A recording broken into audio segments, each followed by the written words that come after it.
Hello my friend the word gamers, alright, 3-2-1 Go Spore didn't just copy evolution. It speedran 4 billion years in a lunch break, letting you go from a hungry cell with commitment issues, to a jazz-handed tribe leader, who either befriends, or nukes the locals, and honestly, that's more agency than a real amoeba ever gets. But here's the kicker, while real life uses random mutations, and oops, Ice Age, Spore uses clip to grow bigger legs and slap on a poison sac because why not making it the ultimate arcade parody of Darwin, yet it somehow nailed the vibe of adaptive radiation, niche filling, and arms races, just with more glittery paint jobs and fewer existential crunches. Now imagine a remake Holy Spores, that would be epic modern physics for realistic planet destruction, procedural ecosystems that actually eat each other, VR space exploration, where you can physically high-five an alien that you just genetically designed to have 3 butts, and online multiplayer where your friend's carnivorous monstrosity invades your herbivore utopia would be the comeback of the century, out-Darwining Darwin, while being more addictive than TikTok for paleontologists. Comparing game evolution to real life took billions of years to go from sludge to sloths. Spore does it in 4 hours, but both feature the classic grow a tail, lose a tail, regret it cycle, and both have extinction events except in Spore, you can reload a save, unlike the dinosaurs, who probably wished they had cloud backups. Spore was the GOTY of its time, because it was the ultimate family-friendly sandbox, where a 8-year-old could make a rainbow T-Rex with a monocle, while a 40-year-old biology teacher could weep at the inaccurate yet brilliant food chain mechanics.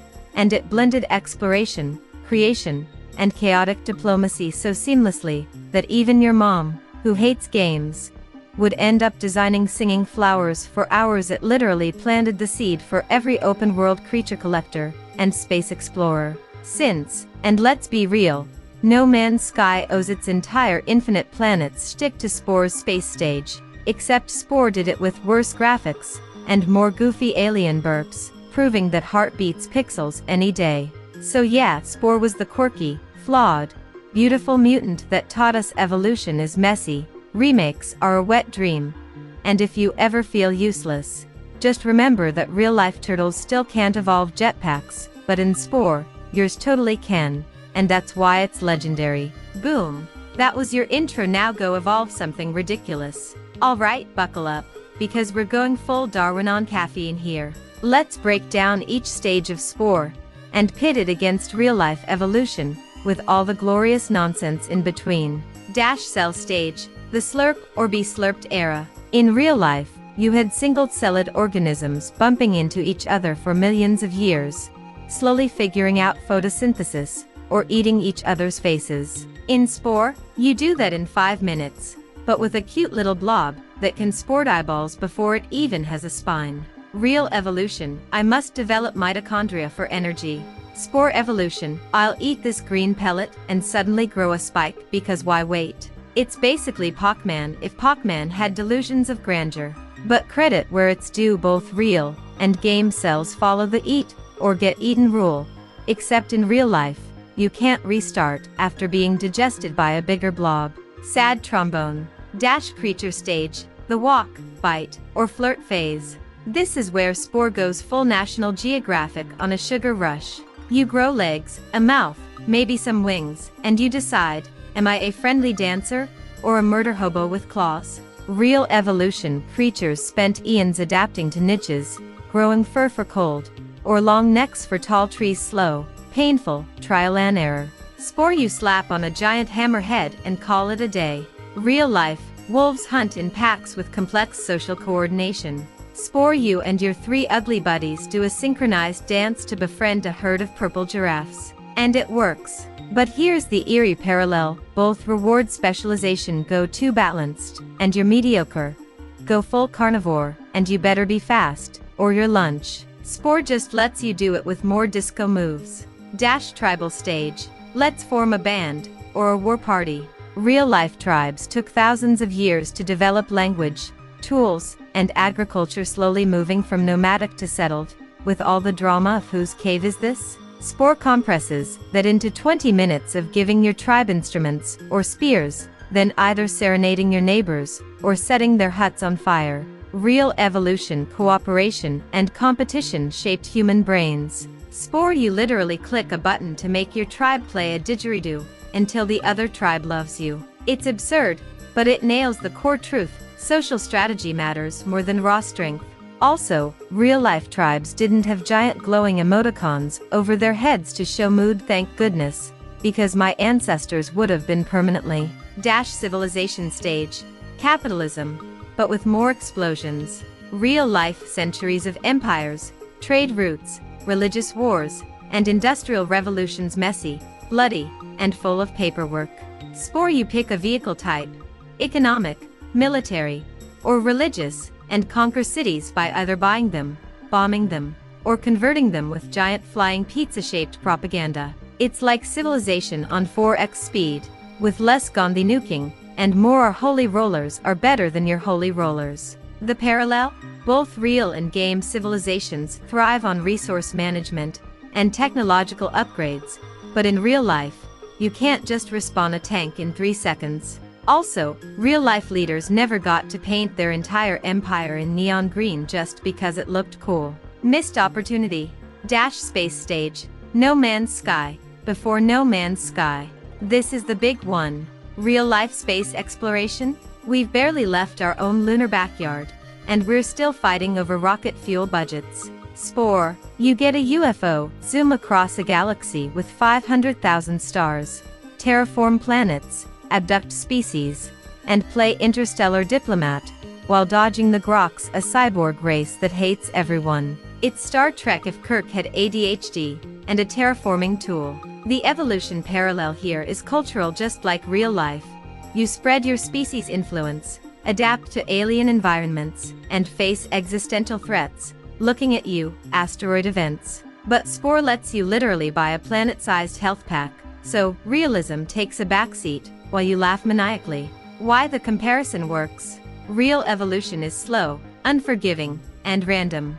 SPORE is fast, forgiving, and designed by a committee of madmen. Yet both share the same narrative arc: start small, adapt or die, compete or cooperate, and eventually ask, what's the point of all this? Only in SPORE, the answer is to reach the center of the galaxy and find a giant mysterious cutscene, while in real life, the answer is still pending. SPORE is evolution's funhouse mirror, distorted, hilarious, but strangely recognizable. And honestly, if real life had checkpoint saves, we'd all be flying space whales by now. Final spicy take. SPORE's space stage is basically No Man's Sky with a sense of humor, and fewer bugs at launch. Okay, slightly fewer. It planted the flag for procedural generation in mainstream gaming, and every time you explore a random planet in any game today, you're walking on SPORE's fossilized DNA. So yeah, it's the granddaddy of cosmic sandboxes, and it still holds up as the only game where you can evolve from a butt cell to a galactic emperor in one afternoon.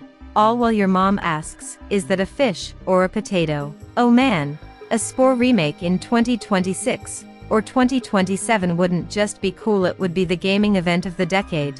The kind of thing that makes grown adults cry nostalgic tears, while their kids ask, why is that blob wearing a hat? Let me paint you this glorious next-gen picture. First, the graphics. Forget the cartoony claymation look.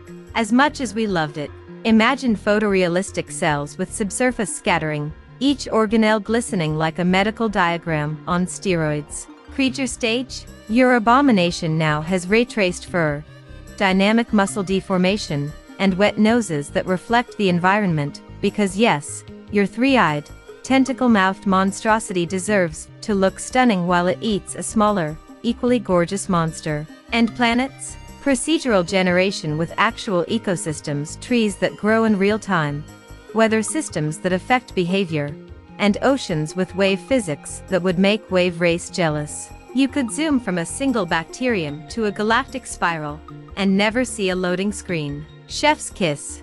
Second, the gameplay depth. They could add cell stage.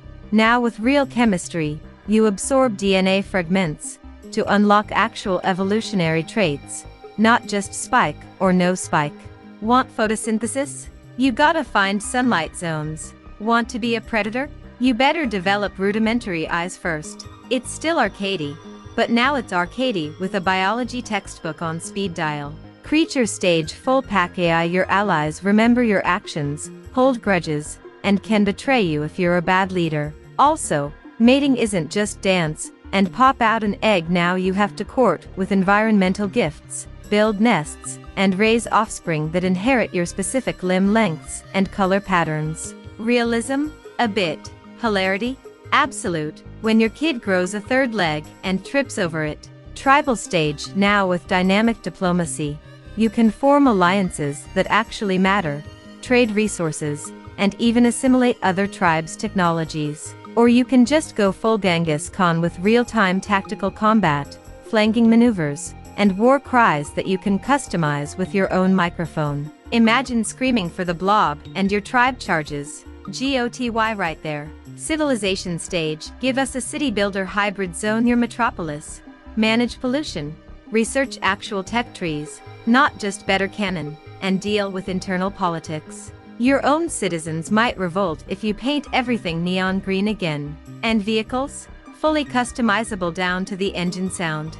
Space stage. The real money maker. Now with faction diplomacy, trade routes, black hole exploration, and base building on any planet. You can construct Dyson spheres, mine asteroid belts, and even engineer new species from scratch to populate barren worlds. And the Groks? They're now a Lovecraftian hive mind that adapts to your tactics, so if you keep bombing them, they evolve resistance. Good luck, Space Cowboy.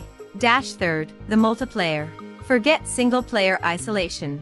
A 2027 remake would have co-op evolution. You and 3 friends start as different cells in the same primordial soup, competing or cooperating. Later, you can form alliances or rival empires across the galaxy. Imagine invading your buddy's homeworld while he's offline, only to log in and find his species has evolved anti-you weaponry. It's diplomacy meets No Man's Sky meets that one time you and your cousin fought over the last pizza slice, but in space. Fourth, the modding and community.